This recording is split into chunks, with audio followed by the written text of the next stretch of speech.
दोस्तों, आदिकाल से ही किसी न किसी रूप में मूर्ति पूजा होती रही है और मैं तो यहां तक मानता हूं कि यह मूर्ति पूजा होती ही रहेगी, क्योंकि इसके पीछे एक वैज्ञानिक कारण है। जी हां दोस्तों, मूर्ति पूजा के पीछे वैज्ञानिक कारण है। आज हम इस विषय पर खुलकर चर्चा करेंगे। आपका कोई सुझाव है तो कमेंट बॉक्स में जरूर बताएं। सबसे पहली बात कि मूर्ति होती क्या है। किसी भी कहानी को मूर्त रूप देना। वो मूर्त रूप मिट्टी से, पत्थर से, सीमेंट से या कागज पर पेंसिल से या डिजिटल हो सकता है, लेकिन वो टोटल मूर्ति पूजा में ही आएगा। इसका मतलब यह नहीं है कि कोई पत्थर की मूर्ति है वही मूर्ति पूजा है। अगर दीवार के ऊपर कोई पोस्टर चिपका हुआ है वो भी मूर्ति पूजा में आएगा। तो क्या इनके पीछे कोई साइंस काम करती है? दोस्तों देखिए, अगर आपके पास आपका कोई बचपन का फोटो है तो आप जब उस फोटो को देखते हैं तो आपकी फीलिंग्स एकदम से बचपन में चली जाती हैं। आपका पूरा का पूरा ज्यों का त्यों याद आ जाता है ज्यों ही आप उस मूर्ति को देखते हैं। आज से आप अपनी 10 साल पहले की मूर्ति देखेंगे, फोटो देखेंगे, तो आपको वो दौर, वो समय ज्यों का त्यों ताजा हो जाएगा। अगर आप किसी शादी में गए थे, आपके वहां पर फोटोज थे या वीडियोग्राफी हुई, आपने ज्यों ही वो वीडियोग्राफी देखी, फोटोज देखे, आपकी याददाश्त बिल्कुल तरोताजा हो जाती है। जिसकी शादी हो चुकी है और किसी की शादी में अगर एल्बम बनवाई गई या वीडियो कैसेट बनवाई, जो ही आप एल्बम को देखते हैं, उस वीडियो कैसेट को देखते हैं, तो आप उसी दौर में पहुंच जाते हैं, वही चीज फील करने लग जाते हैं। तो इसका सीधा सा मतलब यह है कि मूर्ति में कोई ना कोई पावर है। जब हम हमारे पिताजी, दादाजी, परदादाजी की फोटोज देखते हैं तो हमें एकदम उनकी याद आती है, अगर हमने वो देखे हैं तो। और मान लिया कि 5वीं पीढ़ी का हमारे घर में कोई फोटो नहीं है तो हमें नहीं पता वो कैसे थे। काश, हम सोचते हैं कि काश उनके भी फोटो दीवारों पर होते। तो अब बात यह आती है कि भगवान क्या मूर्तियों में होते हैं या नहीं होते।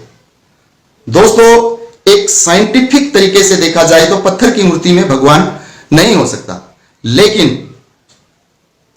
एक साधक के लिए, एक भगत के लिए वो पत्थर की प्रतिमा, सिर्फ पत्थर की प्रतिमा नहीं होती।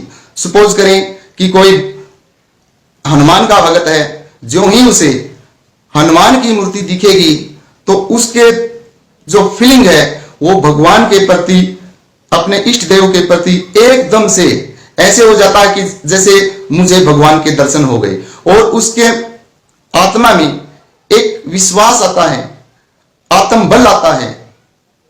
कई बार जब छोटे थे, हम खेलते थे, कोई भारी वस्तु जब उठानी होती थी तो जब वो नहीं उठती थी तो ऐसे बोलते थे जय बजरंगबली की, जय बजरंगबली की, और वो एकदम इतना आत्मबल लगता था कि वो जो काम नहीं हो रहा होता था वो बजरंगबली की जय बोलने से हो जाता था।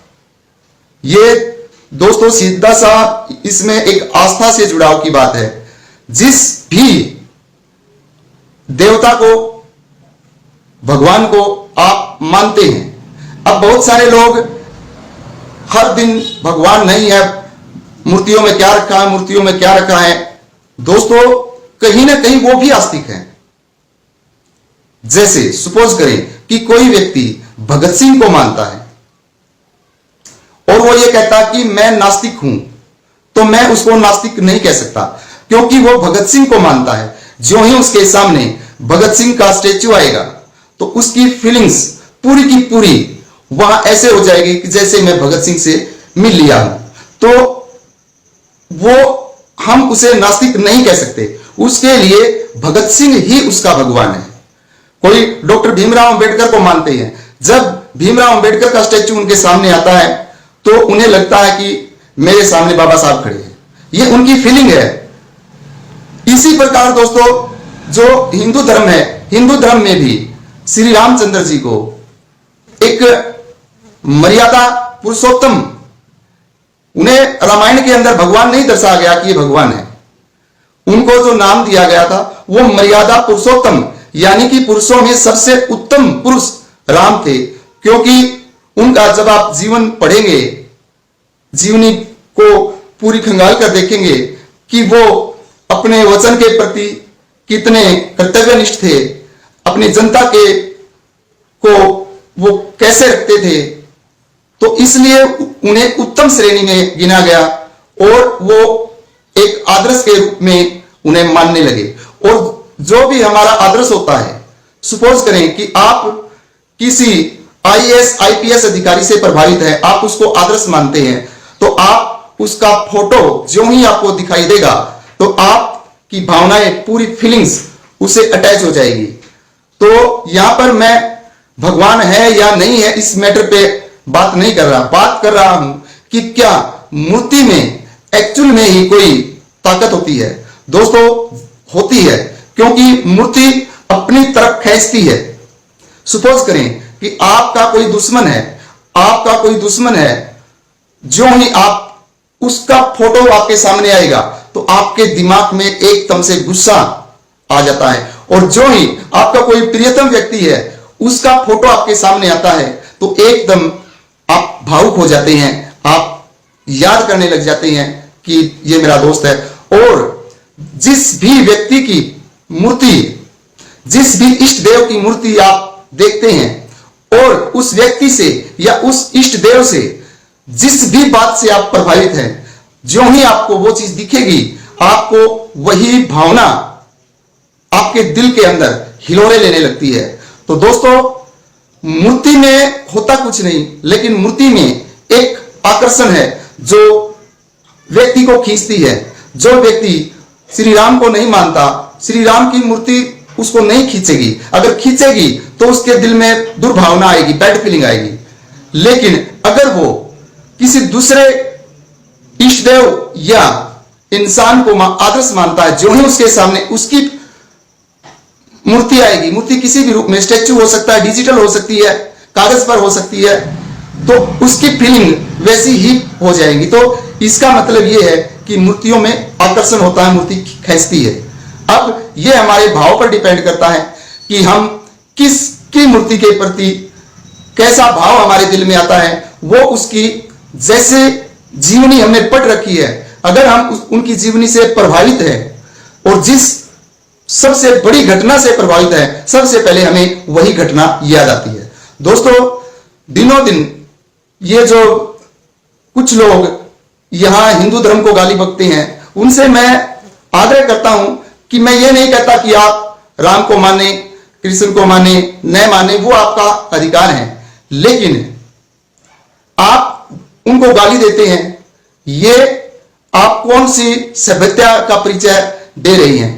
जिस प्रकार से आप मान लिया कि बाबा साहब को मानते हैं तो आप भी तो मूर्ति पूजा में हो। और बहुत सारे भाई कहते हैं कि बौद्ध धर्म में मूर्ति पूजा नहीं है, तो क्यों फिर ये बौद्ध के बूथ बनाते हैं, क्यों उनकी मूर्तियां लगाते हैं।